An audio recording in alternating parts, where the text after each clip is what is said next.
aujourd'hui, le comité de suivi de la paye, sous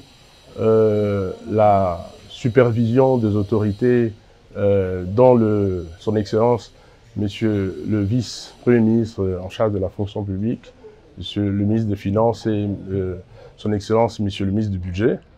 le comité a organisé effectivement en fait un atelier de validation. Aujourd'hui, il était question de parcourir ensemble avec les différentes parties prenantes le projet du plan d'action qui a été élaboré à l'issue notamment de la feuille de route qu'on avait produite l'année passée, mais qui a bénéficié d'un enrichissement avec la mission d'évaluation et d'encadrement de la paye qui a été organisée à la fin de l'année passée. Et tout cela fait également suite à un atelier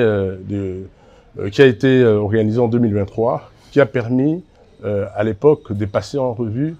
en tout cas, tous les écueils qui entourent le processus de la bancarisation de la paye. Alors,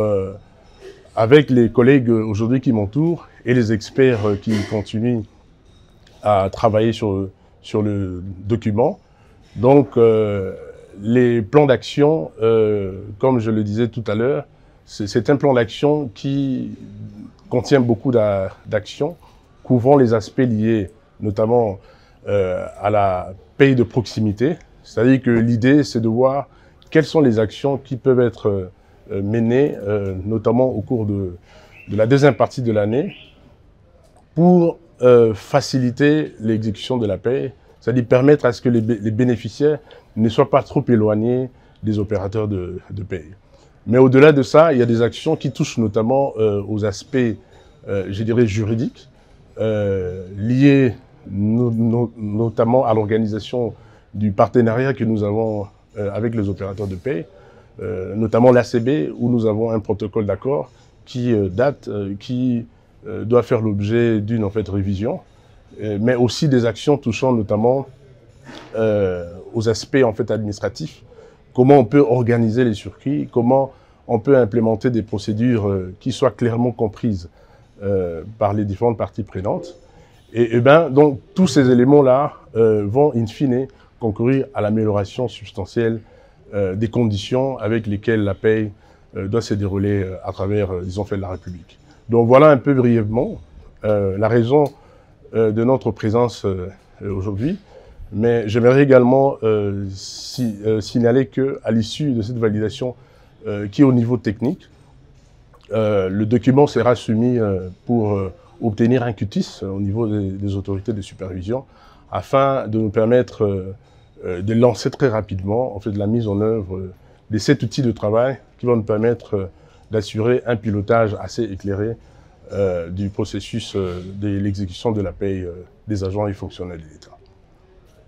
Est-ce qu'aujourd'hui, avec l'occupation dans certains territoires, qu'est-ce que le comité de suivi de paye envisage? Alors, bien évidemment, sous la supervision du gouvernement, particulièrement les autorités qui sont impliquées directement dans cette thématique, il y a déjà un travail qui est en cours, disons fait notamment pour voir comment est-ce que les agents qui sont dans ces différentes parties, je dirais, sous occupation, puissent continuer à bénéficier de leur salaire. Il y a ceux qui détiennent déjà des comptes, qui ont toujours la possibilité de recevoir l'argent. Et avec les moyens digitaux, donc ils peuvent également entrer en possession de leurs revenus. Et pour les autres catégories, il y a un travail qui est en train d'être mené également pour, je dirais, explorer les autres moyens, notamment digitaux,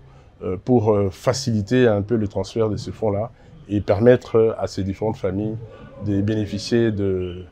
leur salaire.